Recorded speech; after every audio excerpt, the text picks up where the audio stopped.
හරි. තෙරුවන් සරණයි ගෞරවනීය අපේ විහාරාධිපති නායක ස්වාමින් වහන්සේ මේ අවස්ථාවේ කාරුණිකව සිහිපත් කරනවා. වාඩුවැලිවිටිය ගංගාරාම විහාරස්ථානයේ විහාරාධිපති වහන්සේ සමග අපේ ගෞරවනීය අනිත් ස්වාමින් වහන්සේත් নমස්කාර පූර්වකව සිහිපත් කරනවා.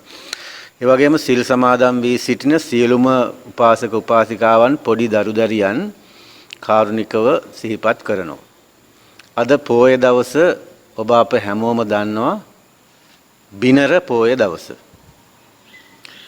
එදා ඉන්දියානු සමාජයේ කාන්තාවට තිබුණු තැන ඉතිහාසය ගැන පොඩ්ඩක් හිතලා බැලුවොත් කාන්තාව කියලා කියන්නේ පුරුෂාධිපත්‍යයට යට වෙලා කර කියා ගන්න දෙයක් නැතිව හිටි කාලයක් තිබුණා ඉන්දියාවේ. ඒ කියන්නේ ස්වාමි පුරුෂයා මැරුණාම ඒ දරසායට පැනලා මැරෙන්න ඕනේ කාන්තාව. එහෙම එකක් තිබුණා. ඒ වගේම අම්මා කෙනෙකුට ගැහැණු දරුවෙක් ඉපදුනොත් ඒක අසුබ ලක්ෂණයක් විදිහටත් ඉන්දියානු සමාජයේ තිබුණා. ඉතින් එවැනි වකවානුවක අද වගේ මේ උතුම් පොයක් දවසක බිනර පොයක් දවසක මෙහෙණි සස්න ආරම්භ කරන්න කටයුතු කළ පොයක් විදිහට කාන්තාවන්ට ඊටාම වැදගත් වෙනවා මේ පොය. ඒ නිසා මම බලාපොරොත්තු වෙනවා ඔබට කාන්තාවන් උදෙසා බුදුරජාණන් වහන්සේ දේශනා කරලා තියෙන යම් ධර්ම කාරණා වලින් කීපයක් අරගෙන ඔබට කතා කරන්න.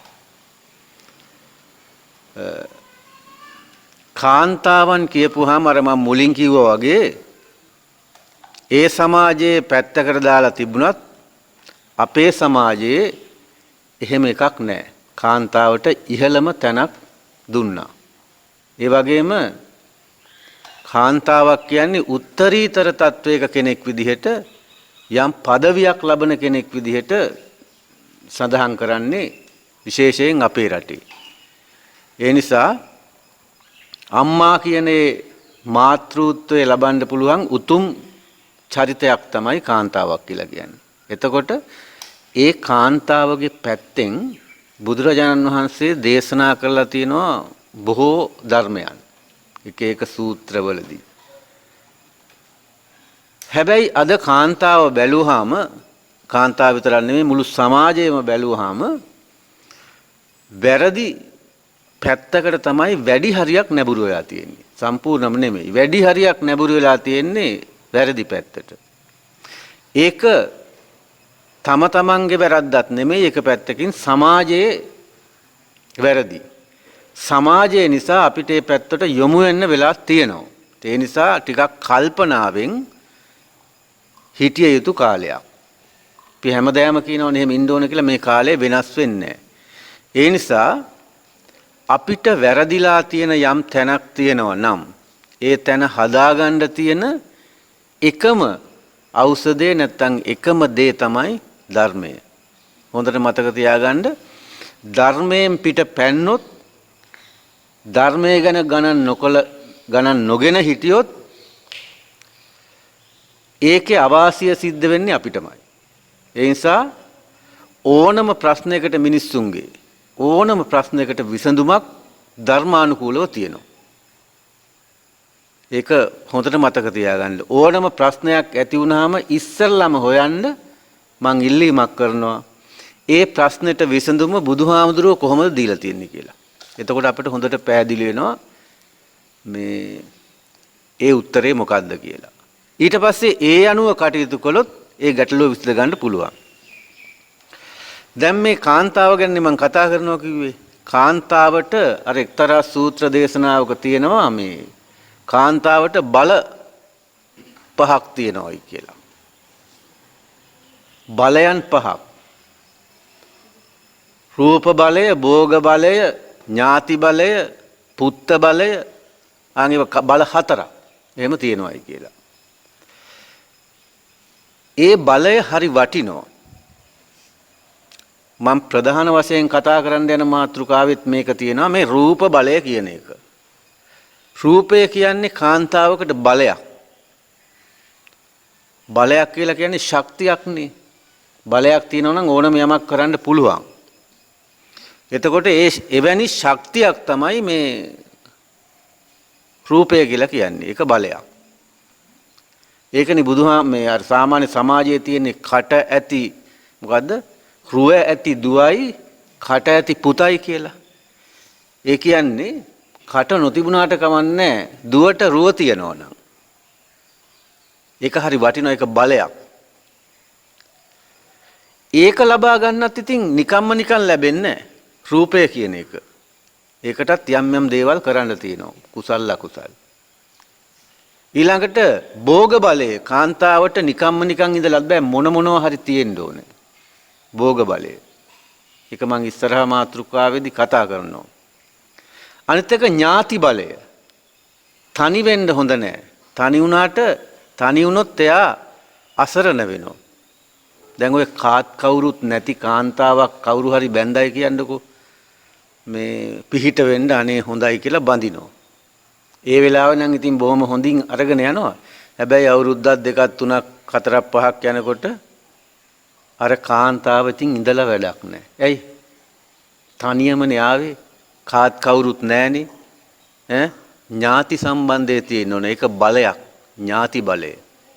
මටත් අහවල්ලු ඉන්නෝ. මම තනි වෙලා නැහැ. ඔය ඥාති කියන අය වැඩකුත් ඇති අයත් නෙවෙයි. ඥාති තියාගන්නත් හොඳ නැහැ කියනවනේ. අර ඥාති මොනවද කියන නෑයොයි වේයොයි මීයොයි එහෙම කියනවනේ. හැබැයි ඒ වුණාට ඒ අය තමා හදිස්සියේදී පිහිට වෙන්නේ. ඒ අයට උණු වෙනවා. ඒක තියෙනවා ලේ සම්බන්ධය කියලා. ඒ උණු වීමක් තියෙනවා. ඒ නිසා ඒක බලයක්. දැන් අපි හිතමුකෝ ඥාතීන් දෙන්නෙක් ළඟම දෙන්නෙක් තරහයි. කතා බහ කරන්නේ නැහැ. අපි හිතමු සහෝදරයෝ දෙන්නෙක් කියලා. හැබැයි එක සහෝදරයෙකුට බාහිරින් මොකක් හරි කරදරයක් ආවොත් අර තරහ වෙලා ඉන්න සහෝදරයා නොබල ඉන්නේ. පස්සේ කතා බහ නොකරන එක වෙනම දෙයක්. ඒක තමයි ඥාති බලය කියලා කියන්නේ. ඒක බලයක්. අනිත් එක පුත්ත බලය. ඒ කියන්නේ දරුවෝ. මෙතන පුත්ත කියලා කියපුවම පුත්තු විතරක් නෙවෙයි. දුවලත් වැටෙනවා. සාමාන්‍යයෙන් කාන්තාවකට දරුවෙක් ඉන්නවා කියලා කියන්නේ ඒක ලොකු බලයක්. මට කොල්ලෙක් ඉන්නවා. ගලක් වගේ එහෙමනේ කියන්නේ. මට කෙල්ලෙක් ඉන්නවා. ඒක බලයක්. හැබැයි නැත්තම් මොනතරම් අසරණ වෙනවද කියන්නකෝ. සමාවෙන්න කවුරු හරි එහෙම මෙතන ඉන්නවනම් සමහර කාන්තාවෝ ඉන්නවනේ දරු මල්ලෝ නැතිව මොනතරම් ඔට්ටුවක් ඔට්ටු වෙනවද කියලා. දේවාල ගානේ නේද එක දොස්තරලා ගානේ ගිහිල්ලා මේ මොකද්ද මේ හොයන්නේ? අර බලය. ඒක හරි වටිනවා. ඒ නිසා මෙන්න මේ වගේ බල හතරක් කාන්තාවන්ට තියෙනවා. හරි? ඒකෙන් තව බලයක් තියෙනවා සීල බලය කියලා. ඒකත් හරි වටිනවා. ඒක තමයි ප්‍රධානම බලය. ඔය මොන බල තිබුණත් වැඩක් නැහැ සීල බලය නැත්තම්. අර ඔක්කොම හීන වෙලා යනවා. ඒ නිසා මේ බල පහ ඒ පිළිබඳ යම් අවබෝධයක් ඔබට දැන් ලැබෙන්න ඇති කියලා මම හිතනවා. ඒ වගේම බුදුහාඳුරෝ දේශනා කරලා තියෙන සූත්‍ර දේශනාවක්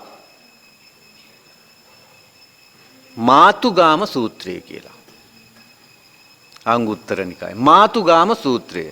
මේ සූත්‍රයෙන් සඳහන් වෙන්නේ මේ කාන්තාව කොහොමද විවාහයකදී කටයුතු කරන්න ඕනේ කියලා.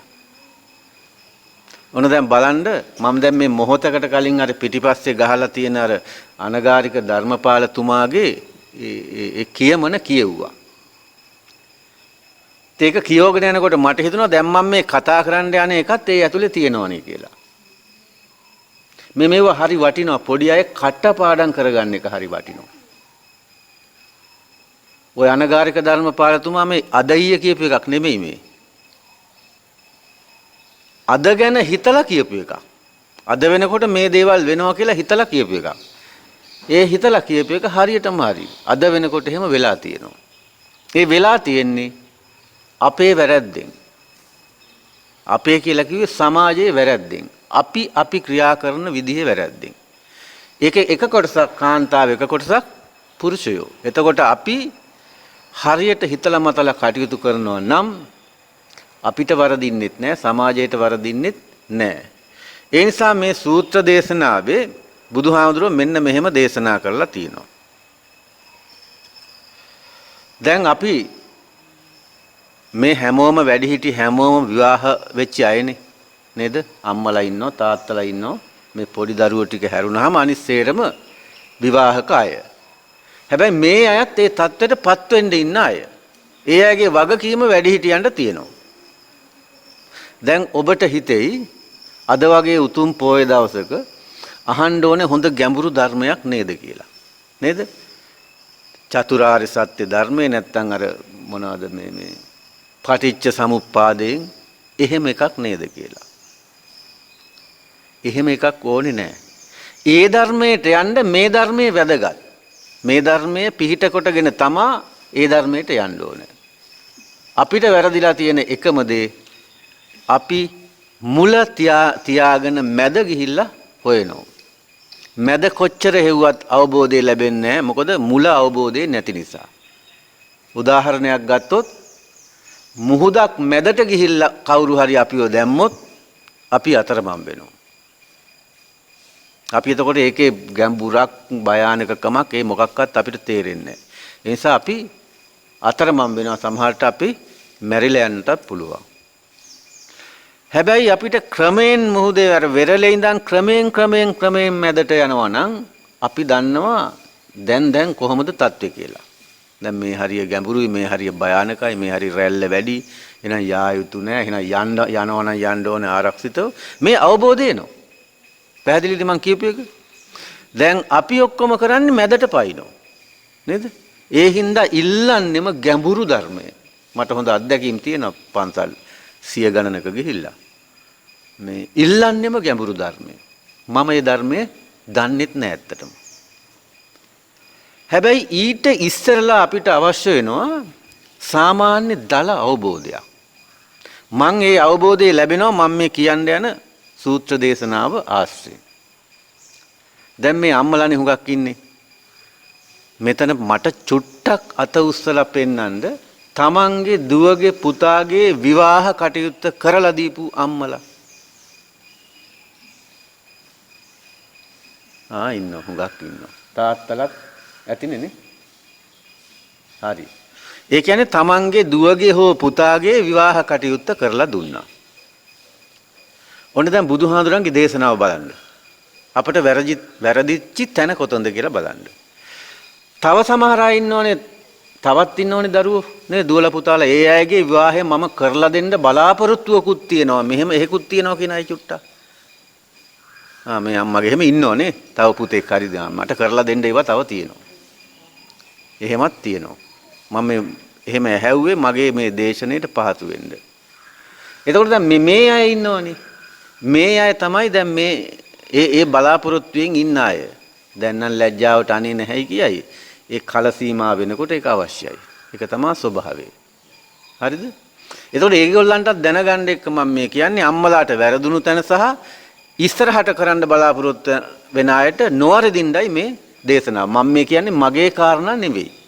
මම මේ කියන උපදෙස් නෙවෙයි. බුදුහාමුදුරුවන්ගේ උපදෙස්.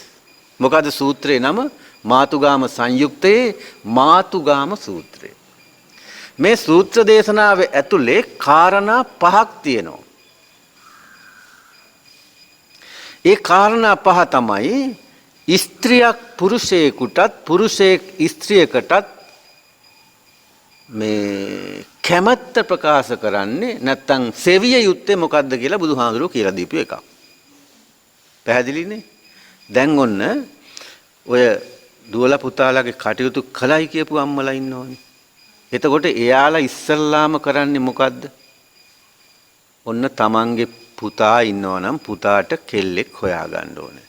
තමන්ගේ දුවක් ඉන්නවනම් දුවට කොල්ලෙක් හොයාගන්න ඕනේ. ඉස්සල්ලාම කරන්නේ කවුරු හරි කපුවෙක් මාර්ගයෙන් හෝ නැත්තම් එයා සම්බන්ධ වෙලා හෝ නැත්තම් හොයලා දීලා ඔන්න ඉස්සල්ලාම තීරණයකට එනවා. ආවට පස්සේ මොකද කරන්නේ?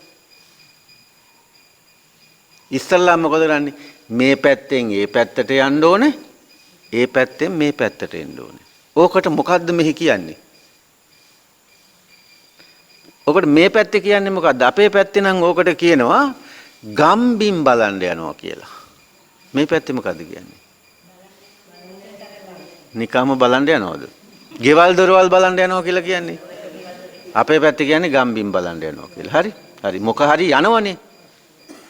දැන් අපි බලන අපි හිතමුකෝ තමන්ගේ දුව දැන් යනවා කොල්ලගේ පැත්තට කොහොමද කියලා බලන්න. දැන් මේ අම්මලා ගිහිල්ලා බැලපු දේවල් මම කියන්නම්. දැන් තනියම නෙමෙයි යන්නේ.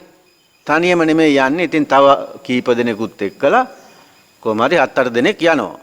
ගිහිල්ලා ඉතින් අර ගෙදර ගිහිල්ලා හොඳ කෑමකුත් කාලා ඉතින් ඔක්කොම කතා බහ කරගෙන එනවා. ඊට පස්සේ ඒ අය මෙහෙත් එනවා. ඒ ඇවිල්ලා තමයි තීරණය කරන්නේ කවද්ද වැඩේ කරන්නේ කියලා. දැන් මේ අම්මලා ගිහිල්ලා ඉස්සල්ලාම හොයලා බලනවා. ඔය යන අය ගිහිල්ලා ඉතින් එක්කෙනෙක් ටිකක් ගේ ඇතුලේ ඉන්න ගමන් වටපිටාවේ යනවා. වටේ ඇවිදිනවා. ඔය මේ අම්මලාට මතක ඇති. දැන් මිදුලේ ගිහිල්ලා ඉඩම කොහොමද ලොකුද ඒව බලනවා. තව කෙනෙක් ගේ ඇතුළට ගිහිල්ලා ඉතින් වටේ පිටේ කාමර කීයක් තියෙනවද? ඉතින් බිත්ති වල මොනවද ගහලා තියෙන්නේ? මේ පින්තූර තියෙනවද? ලොකු ලොක්කෝ ඉන්නවද? එහෙම හොයනවා. තව සමහර ඉතින් වටින් ගොඩින් එහෙම් මෙහෙන් කතා බස් කරලා මේ අය කවුද මොන අයද? මොකද්ද වාසගම? කොහොමද මේගොල්ලෝ මේ ගමේ පිළි අර ගන්නවද? ඒව හොයනවා. හරිද? ඒවා හොයලා තව බලනවා මොනවද තියෙන්නේ මේගොල්ලන්ට. ඉඩකඩම් යාන වාහන ගේ දොර වතු පිටි මේවා තියනවද? ඔහොම තියනවා නම් මේගොල්ලෝ මොකද කරන්නේ? දැන් ඉතින් කෑමත් කාලා එන ගමන් කියනවා නරක නෑ. කොල්ලා හොඳයි කොල්ලාගේ ගෙදර. තියෙන අයනේ. අර දොස්තරලාත් ඉන්නවා. නීතිඥ මහත්තුරුත් ඉන්නවා. ලොකු ලොකු පවුලක අයනේ නම්බුකාර මිනිස්සු. ඒ හින්දා මේ අපි කැමතු යමු කියලා තීරණය වෙනවා. දැන් මෙහෙමද තීරණය කළේ ඔබ? ඔබ මෙහෙම තමයි තීරණය කරලා තියෙන්නේ මම දන්නවා. අපේ අයත් එහෙම තමයි. හරිද? එහෙම තමයි තීරණය කරන්නේ. තීරණය කරලා තමයි අර පැත්තෙන් ඇවිල්ලා බලන්නෙත් එව්වා ඔබ විතරක් නෙමෙයි දෙපැත්තෙන්ම ඇවිල්ලා බලන්නේ මෙව්වා. මෙන්න මෙතන තමයි වැරදිච්ච තැන. මේ සියල්ලම මෙන්න මේකේ කියලා බලන්න. අර අනගාരിക ධර්මපාලතුමා කියනවා. උඹලාගේ නම්බුව වංශේ හොයපල්ලා. හොයා ඉඳපල්ලා. උඹලට වෙන්නේ මොකද කියලා උඹලවත් දන්නේ නැහැ කියලා මේ උඹලා කිව්වේ එතන ඒ වචන තියෙන හින්දා ඒක මම නෙමෙයි එහෙම කිව්වේ. අනගාരിക ධර්මපාලතුමා. හරි? එතකොට දැන් ඔන්න දැන් ගිහිල්ලා අපි බැලුවා. බල්ලා විවාහය තීරණය කරනවා. කසාදත් බන්දලා දෙනවා. දැන් අවුරුද්දක් හමාරක් යනවා. දරු මල්ලොත් ලැබෙනවා ඒ අයට. දැන් මොකද කරන්නේ? පොඩි කරදරයකුත් වෙනවා ඒගොල්ලන්ට. සල්ලි භාගෙත් අවශ්‍ය වෙනවා. දැන් ඔය නම්බුකාරකම් බලපු අය, ඉඩකඩම් බලපු අය, වංශේ බලපු අය ඔය ඇවිල්ලා උදව් කරනවද? අර බිත්ති වල ඉන්න මහාචාර්යවරු දොස්තරලා ප්‍රොක්ටර්ලා මේගොල්ලෝ ඇවිල්ලා උදව් කරනවද? අනේ අර අසරණ වෙලා අර දැන් ජෝඩුව මුන්ට උදව් කරන්න ඕනේ. එනවද? ඔය කවුරුත් එන්නේ නැහැ. ඒගොල්ලෝ ඒ වෙලාවට විතරයි බලන්නේ. කවුරුත් එන්නේ නැහැ. අන්තිමට මේ බැඳපු දෙන්නා තමයි මූණ දෙන්න ඕනේ. මේ හොඳට අත්දැකීම් තියෙන හින්දා මම මේ කියන්නේ. ඒ දෙන්න පමණයි ඒ දෙන්නගේ. පවුලේ සහෝදරයෝවත් එන්නේ නැහැ. දැන් තියෙන පවුල් වල තත්ත්වය බැලුවාම මේ මොකද වෙලා තියෙන්නේ? බුදුහාමුදුරුවන්ගේ දහමෙන් පිටපැනලා. මේවා බන. මේවා තමයි බන වැරදිච්ච තැන. ගැඹුරු ධර්මයේ තේරෙන්න නම් මේ වැරදුණු තැන් හදා ගන්න ඕනේ. එහෙම හදා නොගන්න තාක්කල් ගැඹුරු ධර්මයක් අවබෝධ කරගන්න බෑ. ඒකයි ධර්මයේ සරල තැනින් පටන් ගන්න ඕනේ කියලා කියන්නේ. හරිද? ඒ නිසා බුදුහාමුදුරුවෝ දේශනා කරනවා ගිහිල්ලා බලන්න ඕනේ කාරණා මෙන්න මෙව්වයි. ගේ දොර ඉඩකඩම් වතු පිටි යාන වාහන හරකබාන නෙවෙයි. හරිද? ඒ මොකක්වත් බලන්න ඕනේ. බලන්න ඕනේ කාරණා පහක් තියෙනවා. දැන් තව අම්මලා කීප දෙනෙක් අතේස්තුවනේ තව කරලා දෙන්න ඉන්නව දරුවෝ කියලා. ආන් ඒ අයට දැන් මම මේ කියන්නේ. මම කියනේවා නෙමෙයි බුදුහාමුදුරුවෝ කියපුවා. හරිද? දැන් ගිහිල්ලා හොයන්න ඉඩ කඩම නැති වුණත් කමක් නැහැ. හරිද? වංශේ මොක වුණත් කමක් නැහැ. බල සම්පන්නද නැද්ද වුණත් කමක් නැහැ. ලොකු මිනිස්සු ඒ පවුලේ නොහිටියත් කමක් නැහැ. ඒ මිනිස්සු නෙමෙයිනේ ගේන්නේ. ඒ හින්දා බලන්න මෙන්න මේ කාරණා පහ දේශනා කරනවා. රූපවා හෝති භෝගවා හෝති සීලවා හෝති දක්ඛෝච හෝති අනලසෝ පංචස්ස ලාභති. පැහැදිලිද? මම එක එක පැහැදිලි කරන්න. දැන් ගිහිල්ලා හොයන්න ඕන කෙල්ලගේ කොල්ලා ගැන හොයන්න ඕන මොනවද? වත්ත පිටිය නෙවෙයි. හරිද? පරම්පරාවේ ඉන්න මිනිස්සු නෙවෙයි. ඒවා වැඩක් නැහැ. එයාගේ නම්බු නාමේ වැඩකුත් නැහැ. ඒ නිසා හොයන්න ඕන ඉස්සල්ලාම ගිහිල්ලා මොකද්ද පළවෙනි එක? රූපවා හෝති. රූපය තියනවද කියලා බලන්න ඕනේ. ඒ කියන්නේ ලස්සනම නෙමෙයි මෙතන. රූපය කිව්වේ ලස්සන නෙමෙයි. අපි හැමෝම ලස්සනයි. අපි කවුරුත් කැත නැහැ. අපි හැමෝම ලස්සනයි. මේක අපිට ආවේනික විදියට තමයි ලැබිලා තියෙන්නේ. එතකොට මේක ලබන්නත් පින් කරන්න ඕනේ. නිකම්ම බෑ. වස්ත්‍ර දන් දෙන්න ඕනේ කියනවා. රූප සම්පත්තිය වැඩිපුර ලැබෙන්න නම් වස්ත්‍ර දන් දෙන්න. වස්ත්‍ර කියලා කියන්නේ ඇඳුම්. ඇඳුම් පැළඳුම් දන් දෙන එකෙන් රූප සම්පත්තිය ලැබෙනවලු. හරි? ඒකනේ අපි ආඳුරන්ට සිවුරු අරේ මේ පූජා කරන්නේ. ඒක තමයි අවශ්‍ය වෙන්නේ. ඒ රූප සම්පත්තිය කාන්තාවකට අවශ්‍යයි පිරිමියෙකුටත් අවශ්‍යයි. මං කියවනේ මෙතන ලස්සනම විතරක් නෙවෙයි. ඕක ඇතුලේ තියෙන වචනයක් පෞරුෂත්වය කියලා. ගැඹුරුද දන්නේ වචනේ. පෞරුෂත්වය. ඒ කියන්නේ ඒ පුජ්‍යලයාගේ පිබිදීම, පුජ්‍යලයාගෙන් පෙනෙන දේ. ඒක සරල විදිහට කිව්වොත්. දැන් සමහරු ඉන්නවනේ නිකන් අර ඈලි මෑලි වෙලා ඉඳගෙන නිකන් එහෙම එයා දකින්නකොටත් අපිටත් නිකන් එහෙම එකක් ඇතිවෙනවනේ. එයාගේ නෑ ඒ පෞරුෂත්වේ නෑ. සමහරු ඉන්නවා හරි ගාම්භීරයි නිකන්. එයා දිහා බලපුවාම අපිට ළඟට කිට්ටු වෙන්නත් බයයි. ගිහිල්ලා කෙලින් කතා කරන්නත් බයයි. දැන් ඉස්කෝලේ ගුරුවරු එහෙම ඉන්නවනේ, ප්‍රින්සිපල්ලා එහෙම ඉන්නවනේ. එයාලට අපි ළඟටවත් යන්නේ නෑනේ. බයයි. සමහර ආමුදුරුවෝත් ඉන්නවනේ අපි කිට්ටු වෙන්නේ නෑ. ඒ කියන්නේ එයා සැර නෙමෙයි. එයා ගාවට යන්න බෑ. මේකද එකවරම අපිට ගිහිල්ලා එයාට එක්ක කතා කරන්න තරම් අපේ හිත ශක්තිමත් වෙන්නේ. ඇයි? එයාගේ පෞරුෂත්වය ඊට වඩා ප්‍රබලයි. පැහැදිලිද? දැන් මම ඒ කියපු සරල එක පෞරුෂත්වය. නේ? සමහරු නම් ඉන්නවා මේ එයාලා ගාවට ගිහිල්ලා කතා කරිය හැකි. හැබැයි ඒක යහපත් විදිහටත් හැදෙනවා. ඒ පෞරුෂය අයහපත් විදිහටත් හැදෙනවා. දැන් ওই මං කිව්වේ යහපත් විදිහට. අයහපත් විදියට කොහොමද හැදෙන්නේ? සමහර ඉන්න ඔය නරක වැඩ කරලා ඉහළ තැන්වල ඉන්නවා. නේද? එයාටත් තියෙන දැන් අපි හිතමුකෝ ඉස්තර අපි අහලා තියෙනවනේ ඔය මේ මරුසිරා ගැන අහලා තියෙනව නේද? හොඳ පෞරුෂයක් තියෙන මිනිහෙක්. දැන් බාණ්ඩු වේලුපිල්ලේ ප්‍රභාකරම් කියන චරිතේ හොඳ පෞරුෂයක් තියෙන කෙනෙක්. හැබැයි එයාගේ පෞරුෂත්වයේ මොන පැත්තටද? මිනිස්සු මරණ හානි කරන පැත්තට නේද? හැබැයි මහා ගාම්භීර චරිතයක්. එතන තියෙන එක නරක පැත්ත. බුදුහාමුදුරුවෝ ගන්නකො පෞරුෂත්වයේ ඉහළම තැන. හැබැයි නරකද? නෑ. ඒකේ සම්පූර්ණ අනිත් පැත්ත.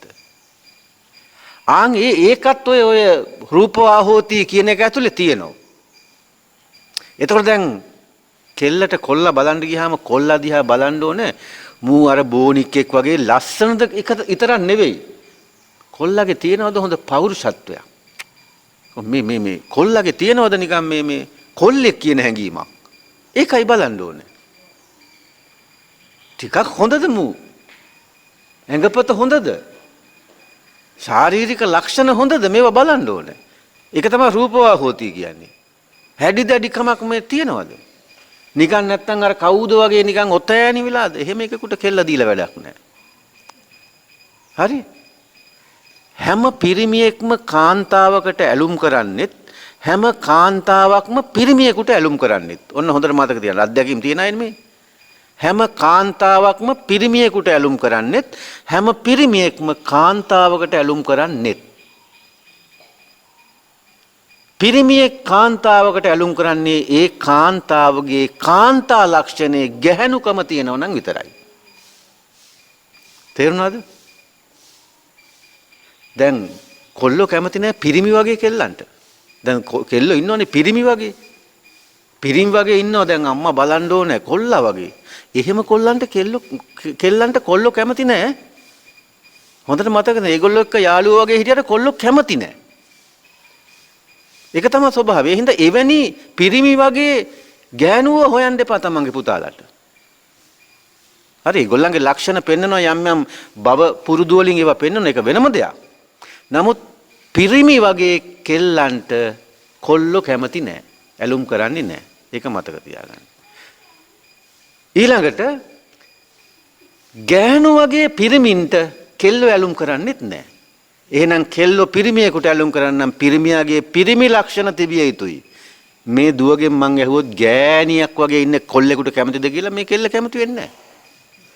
කැමති වෙන්නේ නෑ. ආපෝ ඌ ගෑණියක් වගේනේ. අහපව් වෙනවා. එහෙනම් මොකද්ද මේ කියන්නේ? මේ දේශනාවේ මම මේ කියන්නේ. හරිද? මේ කියන්නේ පිරිමියෙකුගේ පිරිමි ලක්ෂණ තිබිය යුතුයි කාන්තාවකගේ කාන්තා ලක්ෂණ තිබිය යුතුයි. ඒකෙන් කියන්නේ මොකද්ද? පිරිමියෙක් විදිහට ජීවත් වෙන්න ඕනේ කාන්තාවක් විදිහට ජීවත් වෙන්න ඕනේ.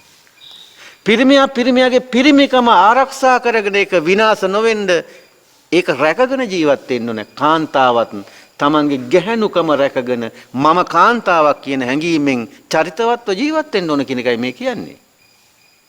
ආන් ඒක හොයලා බලන්න ගිහිල්ලා පළවෙනි එක මොකද්ද? රූපවා හෝති. හරි? ඕක දෙපැත්තටම බලපානවා ඈ. පිරිමියටත් බලපානවා කාන්තාවටත් බලපානවා. දෙවැනි එක හොයන්න ගිහිල්ලා භෝගවා හෝති. ඒ කිව්වේ ලොකු ඉඩම නෙවෙයි. හරිද? අක්කර 10ක් 15ක් කොල්ලට ලියලා දෙනවලු. එහෙනම් අපේ කෙල්ල දෙනවා සුදුසුයි. ඒක නෙමෙයි මේ කියන්නේ. අක්කර 5ක්වත් ඕනේ එක පර්චේස් එකක්වත් ඕනේ. හරිද? භෝගවා හෝති. භෝග සම්පත්තිය හොයන්න පුළුවන් ශක්තියක් කොල්ලට තියනවද? හරිද? තියෙන එකෙන් කන එක නෙවෙයි. හොයාගෙන කන්න පුළුවන් කමක් තියනවද මුට? එහෙමයි බලන්න ඕනේ කොල්ලා දිහා. බැලුවනේ අර පෞරුෂත්වයේ දිහා බලලා මූට ගොවිතැන් ඉඩම පෙරලා හරි මොනවා හරි කරගන්න පුළුවන් නිකමෙක් නෙමෙයි මේ කොල්ලා හොඳයි භෝග සම්පත්තිය ඒ දෙන්නට ජීවත් වෙන්න අවශ්‍ය කරන දේ හොයාගන්න පුළුවන්ද කෙල්ලත් එහෙමයි කෙල්ලගේ පැත්තනෝ කෙල්ලත් නිකන් දෙන එක උයලා කාලා බීලා ගෙදර නෙවෙයි ඔය දින්නෝනේ මෙහෙ කාන්තාව අපි දන්නෝනේ අම්මා බැහැලා වැඩ කරනවා ඔයා හම්බ කරගන්න අය නේද යම් දේවල් කරන අය ඒවා තියෙන්න ඕනේ නැත්තම් මේ මිනිස්සයාම හොයලා ගෙනත් දෙන එක කකා ගෙදරට වෙලා ඉන්න එක නෙවෙයි. ඒ දෙන්න එකතු වෙලා එයාගේ භෝග සම්පත්තිය හදාගන්න පුළුවන්ද? ඒක හොඳට හොයලා බලන්න. හරි ඉඩකඩම් මේ ගහලා තියෙන ෆොටෝ ඒව වැඩක් නැහැ. ඈ වංශ ඒව හොයන එක වැඩක් නැහැ. ඔක්කොම මිනිස්සුනේ. ඒ හින්දා බලන්න මේ දෙන්නට මේක කරගන්න පුළුවන්ද? භෝගවා හොති. කාත් කවුරුත් නැතත් කමන්නේ අනිත් අයගේ උදව් පදව් නැතත් කමන්නේ දෙන්නට ජීවත් වෙන්න පුළුවන්ද? එකෙන් අදහස් කරන්නේ තියෙන ඉඩුනුත් එපා කියලා එන එක නෙවෙයි ඈ. තියෙනවා නම් තිබිච්චවයි ඒක වෙනම කතන්දරයක්. හැබැයි ඒක හොයන්න යන්න එපා. මම මේ කියන්නේ ඒකයි. බුදුහාඳුරු මම නෙමෙයි ඈ. බුදුහාඳුරන්ගේ දේශනාවේ තියෙන්නේ ඒක තිබුණට කමන්නේ ඒකම හොයන්න යන්න උවමනාවක් නෑ. අපි ඒකමත් එමනේ ඔට්ටු වෙන්න ගිහිල්ලා. ඒ නිසා භෝග සම්පත්තිය හරි වටිනවා. දැන් ඔන්න කොල්ලට කෙල්ලට කොල්ලත් හොයන්න ගියාම බලන්නේ දෙවෙනි එක මොකද්ද? භෝග සම්පත්තිය. හොඳට මතක තියන්න ඔය පහම තමයි බලන්න ඕනේ ගිහිල්ලා නැත්තම් වරදිනවා විවාහ ජීවිතය අසාර්ථකයි තුන්වෙනි එක සීලවා හෝති සීල සම්පත්තිය ඔය ඔක්කොටම වඩා මේක වැදගත් දැන් ගිහිල්ලා බලන්න ඕනේ කොල්ලා දිහා බලන්න ඕනේ මේක අඩුම ගානේ පන්සිල් ටිකවත් රකින්නවද එච්චරයි අටසිල් දසසිල් වුවම නැහැ පන්සිල් ටිකවත් මූ රකින්නවද රකින්නව නම් මගේ කෙල්ල දෙන එක හොඳයි. කෙල්ල දිහත් එහෙමයි බලන්න ඕනේ. පන්සිල් ටිකවත් රකින්නවද මේ කෙල්ල? එහෙම බලන්න ඕනේ. ඉතින් බලන්නකො ඔය දෙන්න මේක රකින්නව නම් ඒ පෞල් ජීවිතේ කාටවත් විනාශ කරන්න පුළුවන්ද? බෑ. ඒක තමයි ප්‍රබලම එක මෙතන. දැන් අපි බලන්නේ මේ දවස්වල මම ඔය ටීවී එකේ අර ටෙලි නාට්‍යයක් යනවා දැන් මේ අම්මයි තාත්තයි කැමති දැන් දුවට අමු බේබත් එක්ක බඳලා දෙන්න. එයාගේ අනිත් අය කැමති නැහැ, කෙල්ල කැමතිත් නැහැ. දැන් අරගොල්ලෝ මොකද්ද බලන්නේ? තත්ත්වේ වංශය හරි ඉහළයි. නමුත් ඒකට ඇති සීල සම්පත්තියක් නැහැ. දෙයනේ බුදුහාඳුරන්ගේ දහමෙන් පිටේවනේ මේ වගේත් පෙන්වන්නේ. දැන් ඕකම නෙමෙයිද අපේ අයත් හොයන්නේ. එක දුස්සීලයක් වුණත් කමන්නේ තත්ත්වේ අහවලාගේ පුතාණන්. മന്ത്രിවරයෙක්ගේ ඇමතිවරයෙක්ගේ පුතාණන්. එක මොන ජහජරා වැඩ කළත් කමන්නේ. උ දුස්සීලයක් වුණත් කමන්නේ. නම්බුකාරකමට දෙනවා. දීපු දා ඉඳන් අපේ කෙල්ල ඉවරයි නේද? දස වදනේද මිදින්නේ. ඒ නිසා මේවට රැවටෙන්න එපා. බුදුහාඳුරන්ගේ දේශනාව මොකද්ද මේ? සීලවා හෝති සීල සම්පත්තිය. පන්සිල් ටික ගැන හොයන්නකො වැඩි ඕනේ. ඒ ටික රකින්නවද? එච්චරයි. සීල් රකින්නවයි කියලා මේ අත් දෙක මේ බැඳගෙන බොහෝම හිමින් යන්නේ ඒව ඕනේ නෑ. එක දඟලපු දෙන්. හැබැයි දඟලුවත් මු මේවා කඩන්නේ. බනින්න ඕන එකට බැනපු දෙන්. ඒක වෙනම කතන්දරයක්. හැබැයි මුගේ ඇතුළ සිල්වන්තයි. ඔය සිල්වන්තයි කියලා වැඩිපුරම සිල් පෙන්වන්න ගියාමත් මිනිස්සු හොදන්න එනවනේ අත නේද? වැඩිපුර සිල් පෙන්වන්න ඕනත් නෑ තිබුණට. සීලේ නෑ වගේ උඩින් පෙන්වන්න ඇතුලේ තියාගන්න. උඩින් පෙන්වන්න ටිකක් ඔය සමහර තාත්තලා ඉන්නවනේ නේද? තාත්තලා හරි දරුණු පාට තමයි පෙන්වන්නේ. අනේ අම්මා තරම්වත් සැර නෑ හරි මොලොක් ඇතුළ. දරුවන්ට උඩින් පෙන්නනවා මහ බය සැර ගතිය පෙන්වනවා. දරුවෝ හරි බයයි. තාත්තා නම් අම්මෝ තාත්තා එක කතා කරන්න බෑ. තාත්තලා අඬන හැටි පොඩ්ඩක් ඔය මගුල් ගෙවල් වලදී බලන්නකො ටිකක් හැංගිලා අඬන හැටි. තාත්තලාට හරියට උණු වෙනවා. ඒ වගේ වෙන්න. සිල්වන්තයි කියලා මේ සීලය පෙන්වන්න උවමනාවක් නැහැ. හරි. අර නායකට වෙච්ච කතන්දරෙත් අහලා තියෙනවනේ නේද? නායක සිල් රකින්න කියලා කතාවක් අහලා තියෙනවද? අහලා තියෙනවද? ධර්මමිටි බඳපු කතාව. ඒ නිසා ඒ සීලවා හෝති කිව්වහම පොඩ්ඩක් හිතන්න වැඩිපුරම ඒ පැත්ත බලන්න. ඒක තියනවාද? එච්චරයි. එහෙම කෙනාගෙන් වරදින්නේ නැහැ. එහෙම කෙනාගෙන් තමන්ගේ කෙල්ලට හානියක් වෙන්නෙත් නැහැ, කොල්ලට හානියක් වෙන්නෙත් නැහැ. ඒක හොඳට මතක තියාගන්න. අපිට වැරදිච්ච තැන ඔන්න ඔතන. හතරවෙනි කාරණේ. දක්කෝච හෝති අනලසෝ. මොකද්ද මේ කියන්නේ? අලසකම. අනලස් වෙන්න කියලා කියන්නේ අලස කම්මැලි නොවෙන්න කියලා මේ කියන්නේ. කම්මැලියෙකුට කෙල්ල දුන්නොත් එහෙම කකා බිබී බුදියන කොල්ලෙකුට අපේ කෙල්ල දුන්නොත් එහෙම ඉවරයිනේ. ඒ නිසා බලන්න මේක හොඳට වැඩපොළ කරනවා. දෙහාට මෙහාට යන එන විදිහෙන් කීය හැකි මූට කම්මැලි නැහැ කියලා. කොල්ලා දිහා බලන්න ටිකක්. එහාට මෙහාට යනකොට කොහොමද කියලා බලන්න. ඉඩ කඩම දිහා බලන්න ඕනේ නැහැ. උගේ තරාතිරම දිහා බලන්න ඕනේ නැහැ. කොල්ලා පොඩ්ඩක් එහාට මෙහාට යනකොට අඩිය තියෙනකොට කීය හැකි මේක කම්මැලියෙක්ද නැද්ද කියලා. දැන් ඒව ගැන නිරීක්ෂණය කරන්න. ඊට සුදුසු එක්කලා යන්න. ඔය මගුල් ගෙදර බලන්න යනකොට ඊට සුදුසු එක්කලා යන්න. අපි එක්කලා යන්නේ එහෙම අය නෙමෙයි. නේද? අපි එක්කලා යන්නේ එහෙම අය නෙමෙයි. එතන ගිහිල්ලා ඉතින් වචනයක් දෙයක් කතා කරන්න පුළුවන් නම් ඌව තමයි එක්කලා යන්නේ. ඒ ඕනේ නැහැ. මෙන්න මේවා බලන්න පුළුවන් කෙනෙක් අරගෙන යන්න. අනලස් නැත්තම් දැන් අවුවයි කියලා එළියට බහින්න බැරි නම් දැන් බැස්සයි කියලා එළියට බහින්න බැරි නම් දැන් සීතලයි දැන් රස්නේ කී ඇතුළට වෙලා ඉන්නවනම් එහෙම කෙනෙක් වැඩක් තියෙද? එහෙම කොල්ලෙක් වැඩකුත් නැහැ කෙල්ලෙක් වැඩකුත් නැහැ. ඒ නිසා මේගොල්ලන්ගේ අනලස්භාවය කම්මැලි නැතිකම ඕනම වෙලාවක ඕනම දෙයකට ඔට්ටුයි. දැන් අපි හිතන්නකො මෙහෙම හිතන්නකො. දැන් හොඳයි මේ අම්මලා දැන් යනවා. ගිහිල්ලා මේ කොහොම ඉන්නකොට දැන් මනමාලයක් ඉන්නවා කියන්නේ බලන්න යන කොල්ලක් ඉන්නවා. කොල්ලා මොකද කරන්නේ? අර පොල් ගහකට නැගලා පොල් කඩනවා. දැන් මේ අම්මලා දකින්න. මේ අම්මලා කල්පනා කරන්නේ මගේ කෙල්ල දෙන්න යන්නේ මේ පොල් ගස් නගින හේකුටද? මේ පොල් ගස් නැගලා කඩන හේකුට මගේ කෙල්ල මොන වස ලැජ්ජාවක්ද? තීරණය කරනව නේද? තීරණය කරනවා. ඒ පොල් ගහකට නගිනවා දැක්කනම් ඌ තමයි නියම එඩිතර කොල්ලා. තේරුණාද? තීරණය කරන්න අන්න එතනින් මේක මරු කියලා. හොඳයි. ඇයි? හදිසි අපි ගෙදර ඉන්නවා රැක. හදිසි එක්කෙනෙකුට අසනීපයක් වෙනවා. තැඹිලි වතුර ටිකක් දෙන්න ඕනේ. දැන් ගහකට නැග ගන්න එකෙක් නැහැ. පොල් කඩන මිනිහා හොයන්න යන්නද ඔය රෑ දෙකට හරියේ. ඒ කොල්ලට පුළුවන් වෙන්න ඕන නැගලා තැඹිලි ගෙඩිය කඩලා බීමට බහින්න. නැත්තම් උගේ ඇති පිරිමිකමකුත් නැහැ. තේරුණාද? ආම් පිරිමිකම බලන්න ඕනේ. ඒ වගේ. ඒ හින්දා ඒවත් පුළුවන්ද කියලා බලන්න වෙනවා ඌට ගස් එහෙම නගින්න පුළුවන්ද? ඔය ගස් නගින්න පුළුවන් උන් හරි හොඳයි. උන් බය නැහැ, උන් ශක්තිමත්. හරි කම්මැලි නැහැ. ඒවයි බලන්න ඕනේ. දැන් මේවා නෙමෙයිනේ බැලුවේ ගිහිල්ලා. පවුලේ අනිත් අය වංශේ දිහානේ බැලුවේ. නම්බුකාරකම දිහානේ බැලුවේ. ඉඩකඩම දිහානේ බැලුවේ. නේද? මේවා බලලා මේ කෙල්ල කොල්ල ගෙනල්ලා හරියන්නේ නැහැ. ඒ නිසා මේ අනලස් ස්වභාවය තියෙන්න ඕනේ. ඒ කියන්නේ කම්මැලි නැතිකම ඕනම වෙලාවක ඕනම වැඩකට බහින්න පුළුවන් කෙනෙක් වෙන්න ඕනේ. ඒගොල්ලන්ට පුළුවන් පෞල් ජීවිත ගෙන. ගෑනුත් එහෙමයි ඈ. කෙල්ලොත් ඉන්න ඕනම වෙලාවක ආයේ.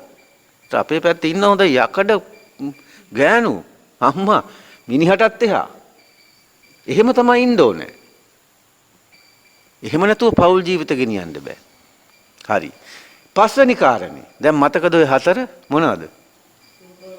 රූපවා හෝති, භෝගවා හෝති, සීලවා හෝති, දක්කෝච හෝති අනලසෝ. අනලස් ස්වභාවය නැත්තම් කම්මැලි නැතිකම. ඒක මතක තියාගන්නු. හරි. ඒක තියෙනවා. පස්වෙනි එක. පංචස්ස ලාභති. මොකද්ද මේ පංචස්ස ලාභති කියන්නේ? මේක තමයි වැදගත්. මේකත් හරි වැදගත්. පංචස්ස ලාභති. ඒ කොල්ලට පුළුවන් ද මගේ කෙල්ලට දරුවෙක් දෙන්න? ඈ? තේරෙනවනේ මං කියන එක? මේකට පුළුවන් ද මගේ කෙල්ලට දරු සම්පතක් දෙන්න? එහෙම නැත්නම් මේ කෙල්ලට පුළුවන් ද දරු සම්පතක් දරන්න? දරුවෙක් වදන්න තරම් ශක්තියක් තියනවද මේ කෙල්ලට? අන්න බලන්න ඕන. ඒක මොකද්ද කිව්වේ? පංචස්ස ලාභති. ගිහිලා කෙල්ලගේ හැඩරුවාරේ මේ බලනවට වඩා බලන්න මේ ශාරීරික පැත්ත දිහා බලන්න. මෙයාට පුළුවන්ද ඈ දරුවෙක් මාස 10ක් දරුවෙක් කුස තුල දරාගෙන ඉන්න පුළුවන් ඇඟක් ශක්තියක් දැන් මෙයාට තියනවද? බලන්න කෙල්ල දිහා බලනකොට. කොල්ල දිහාත් බලන්න මේකට පුළුවන් දේ වැඩේ කරන්න. මේවා කුණුහරුප නෙමෙයි ඈ. මේවා බණ බුදුහාමුදුරුවන්ගේ. දැන් අද කාන්තාව දිහා බලන්නකෝ. දැන් ඉස්සර කාන්තාව කියලා කියන්නේ මේ කාන්තාවක්ගේ ශරීරයේ හැදිලම තියෙන්නේ ඒ දරු ප්‍රසූතියට. ඒක තමයි ඒ කාලේ සාහිත්‍යකාරයෝ අර කවි එහෙම ලිව්වේ නේද? මේ මොකද්ද අර ඉඟසුඟ ගත හැක මිතින කියලා. මොකද්ද ඒ කවියේ මුල? ඒ උකුල මෙහෙම අල්ලන්න පුළුවන් වෙනවා. ඒ කියන්නේ ඊළඟට රිය සකමෙනි අර ඒ උකුල රිය සක ඒ කියන්නේ කරත්ත රෝදයක් වගේ. මොකද්ද මේ කියන්නේ? ඔය ඉස්තර පින්තූර බාන්නකො විහාරවල එහෙම ගිහිල්ලා ඇඳලා තියෙන්නේ එහෙම. ඇයි? ඒ අයට තමා නියම විදිහට දරු ගැබක් දරාගෙන ඉන්න පුළුවන් ශක්තිය තියෙන්නේ. එහෙම ඇඟ පොත තියෙන කාන්තාවකට. ඒක තමයි දා සෝබාදහමෙන්ම ඒ අයට දුන්නේ මොකද්ද? වංගෙඩියයි මෝල් ගහයි දුන්න කොටපල්ලා. මිරිස් ගලයි අර දා ගලයි දුන්න අඹරපල්ලා මිරිස්. කුල්ල දුන්න පොළපල්ලා. කලේ දුන්න වතුර ගිහිල්ලා අරන් වරෙන් උකුල හැදෙන්න. බලන්න කෙල්ල එහෙම ගියාම උකුලේ කලේ එහෙම අරගෙන එනවද කියලා. අන්න කෙල්ල හොඳයි. හරිද? ඒවා දුන්නේ වැඩේට. වෙන මොකටවත් නෙමෙයි. ඉස්සර නම් වෙලේ බහැලා ගොයන් ටික කැපුවා. පුළුවන් දෙයක. කොළ මිටිය ඉහළ ඔළුවේ තියාගෙන ආවා තරුණ ළමයි පුළුවන් දෙයක. මේවා ටික බලන්න ඕනේ. දැන් අද ඒවා තියෙන්නේ අර ඇඟපසඟ අර විදිහට හැදෙන්න. දැන් කලේ උකුලේ අරගෙන එනකොට උකුල හැදෙනවා. මේවා කොටනකොට මේවා ගාන්ට හැදෙනවා. අඹරනකොට ඒවා ගාන්ට ශරීරේ හැදෙනවා. ඒ කාන්තාවගේ ශරීරයේ විදිහට පිහිටනවා. කරුමේ කියන්නේ දැන් අඹරන්න නෑනේ බ්ලෙන්ඩරේ ඇවිල්ලා. උකුලේ කලේ නෑ ටැප් එක ගේ ඇතුළට ඇවිල්ලා. නේද? වංගෙඩි මෝල් ගත් නෑ ගල් වැලි ඉවත් කරපුවම ගේ ඇතුළට ඇවිල්ලා. ඉතින් කෙල්ල කොහොමද උකුල හැදෙන්නේ? අද බලන්න කාන්තාව වැඩි හරියක් කෙසෙල් කඳම් වගේ. සමහරෙන්ද මම ඒ වචන කිව්වට. කෙහෙල් කඳම් වගේ. කෙහෙල් කඳක ස්වභාවය මොකද්ද? එකම විදිහයි. නේද? මම බොරුද කියන්නේ? එකම විදිහයි. ඇයි අරුව හැදෙන්න විදිහක් නැහැ. ව්‍යායාම සිද්ධ වෙන්නේ වෙන ව්‍යායාම කරන්නෙත් නෑ. ඒ නිසා අර දැන් ඉතින් එවැනි කාන්තාවකට දරුවන් වැඩිීමේ ස්වභාවය නැති වෙලා යනවා. 1යි 2යි 3ක් බෑ ඉන් පස්සේ අයින් කරනවා. කපලා කොටලා මහලා දානවා. ආයේ බෑ. අපේ අම්මට දරුවෝ 8 දෙනයි. අපේ ගමේ හිටිය දරුවෝ 15 දෙනෙක් වදපු අම්මා කෙනෙක්. දැන් 15ක් තියා හිතන්නවත් බෑ. දැන් කාන්තාවන්ට ඇයි ඒ දැන් ස්වභාවයේ හැදිලා නෑ ඒ தત્ත්වේ. මේකයි. ඒක තමයි පංචස්ස ලාභති කිව්වේ. බලන්න මේවා ටික තියනවද කියලා ගිහිල්ලා. දරු සම්පත හරි වටිනවා. ඒක අවශ්‍යයි. ගේන කෙල්ලට දරුවෝ 5-6 දෙනෙක් මේ රටට දායාද කරන්න පුළුවන් නම් වදන්න පුළුවන් නම් අර නියම භාෂාවෙන් වචනෙන් කියනවා නම් ඒ කෙල්ල තමයි හරි කෙල්ල. ඒ පිරිමියා තමයි හරි පිරිමියා. දැන් මේ විදිහට කටයුතු කළොත් ඔය ජෝඩුව එක වහලක් යටට ආවොත් ඔය ඔක්කොම ඔය අංග සම්පූර්ණ ඔය කාරණා පහම බලලා හරි කියලා තීරණයක් අරගෙන දැන් විවාහ කරලා දෙනවා. දැන් මොකද වෙන්නේ? දැන් මොකද වෙන්නේ?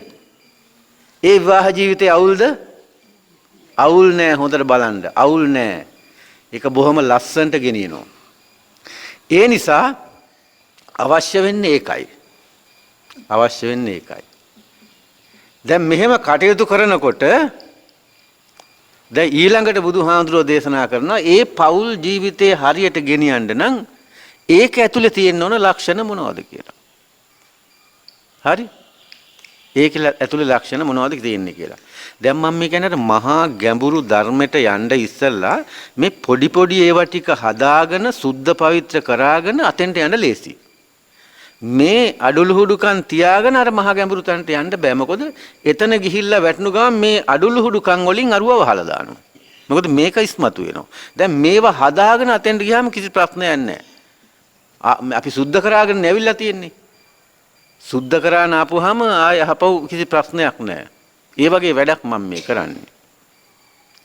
ඊට පස්සේ දැන් ඒ ජෝඩුව ළඟ කාර්ද 4ක් තියෙන්න ඕනයි කියලා බුදුහාමුදුරුවෝ දේශනා කරනවා. දැන් ඒ ජෝඩුව විතරක් නෙමෙයි. ඔබත් ජෝඩුනේ. කලින් හිටි. නේද? දැනටත් ඉන්න. දැන් බලන්නකො තම තමන්ගේ පෞල් ජීවිතයේ ඇතුලේ ඒ ලක්ෂණ තියනවාද කියලා බුදුහාමුදුරුවෝ දේශනා කරපු. හරි? මේක හරි වටිනවා. මේක තනි පුජ්‍යලයක් ගාව තියෙනවා නම් ඒකත් හරි වටිනවා. ඒකට ඒ කාරණා හතරට කියන සම සද්දා, සම සීල, සම ත්‍යාග, සම පඤ්ඤා. අහලා තියෙනව නේද ඔබ? ඔය මගුල් ගෙවල් වල එහෙම ගියාම කියන්නේ. ඕවා නේද? මොකද්ද මේ සම සද්දා කියලා කිව්වේ? සම සද්දා දෙන්න අතර විශ්වාසයයි මේ කියන්නේ. ශ්‍රද්ධාව කියන්නේ මේ බුදුහාමුදුරන්ගේ අර ධර්මය ඇතුලේ තියෙන ශ්‍රද්ධා විග්‍රහයක් නෙමෙයි මෙතන තියන්නේ. ශ්‍රද්ධාව කියලා කියන්නේ අපි බුදුන් දහම් සංඝුන් කියන ත්‍රිවිධ රත්නය කෙරෙහි දක්වන විශ්වාසයනේ. ඒක තමයි ශ්‍රද්ධාව. ශ්‍රද්ධාවන්තයර තමයි බුදුහාමුදුරුවෝ හරි කියලා හිතෙන්නේ. බුදුහාමුදුරන්ගේ ධර්මයේ හරි කියලා හිතෙන්නේ. ඒ සංඝ රත්නයේ හරි. මේගොල්ලෝ කිසි ප්‍රශ්නයක් නැහැ. මේගොල්ලෝ ගැන මට විශ්වාසයි. මම ශ්‍රද්ධාවන්තයෙක්. ඒ විශ්වාසය කවදාවත් කඩන්නේ නැහැ. ඒක තමයි ශ්‍රද්ධාව. මෙතන ශ්‍රද්ධාව කියලා කියන්නේ ස්වාමියා භාර්යාවත් භාර්යාව ස්වාමියාත් අතර විශ්වාසය. තේරුණාද? එතන ඕන මට මගේ නෝන විශ්වාසයි. නෝන කියන මට මගේ මහත්තයා විශ්වාසයි. ඔය දෙන්න විශ්වාස නම් කිසි ප්‍රශ්නයක් වෙයිද? නෝන තව මිනිස්සෙක් එක්ක කතායි කියලා මහත්තයාට කිසි ප්‍රශ්නයක් නැහැ විශ්වාසයි. මහත්තයා තව කාන්තාවක් එක්ක කතා කළා කියලා නෝනට ප්‍රශ්නකුත් නැහැ. එයා දෙන්නගේ අතර විශ්වාසයක් තියෙනවා. දැන් මොකද වෙලා තියෙන්නේ? සමහර කාන්තාවෝ ඉන්නවා ඒ පිරිමියා වෙන අය එක්ක එහෙම කතා කරන්න බෑ. කතා කළොත් ඉවරයි. ඊට පස්සේ මතුවෙනවා මොකද්ද? විචිකිච්ඡාව. ඒක තියෙනවා මේ පෞල් ජීවිත අවුල් වෙන හැටි මම මේ කියන්නේ. සැකය. ඒ නිසා ඉස්සල්ලාම සමසද්දා කියලා කිව්වේ දෙන්නා කෙරෙහි දෙන්නා දක්වන විශ්වාසය. ඒක කඩන්නෙම නැත්තම් මුළු ජීවිත කාලයේම ඒ පෞල කිසි ප්‍රශ්නයක් වෙන්නේ නැහැ. සමසද්දා සමසීල කියලා කිව්වේ මොකද්ද? සිල්වත් බව කියන එක මෙතන මේ අර ඒ ධර්මයේම විස්තරය නෙමෙයි මේ කියන්නේ. පවුල ඇතුලේ තමන් ආරක්ෂා කරගෙන ඉන්නවා. ඒ කියන්නේ පිරිමියා කාන්තාව මොකක්ද ඒකට කියන්නේ? ඉක්මවනවා. ඉක්මවන්නෙත් නෑ කාන්තාව පිරිමියා ඉක්මවන්නේ නෑ. කොටින්ම කියනවනම් ගෑණි මිනිහව ඉක්මවන්නෙත් නෑ. මිනිහා ගෑණිව ඉක්මවන්නෙත් නෑ. මේක තමයි සම සීල කියලා කිව්වේ. ගිහිල්ලා අර සීල් සමාදන් වෙනවා කියන එක නෙමෙයි මෙතන. මොකද්ද මේ ඉක්මවනවා කියන්නේ?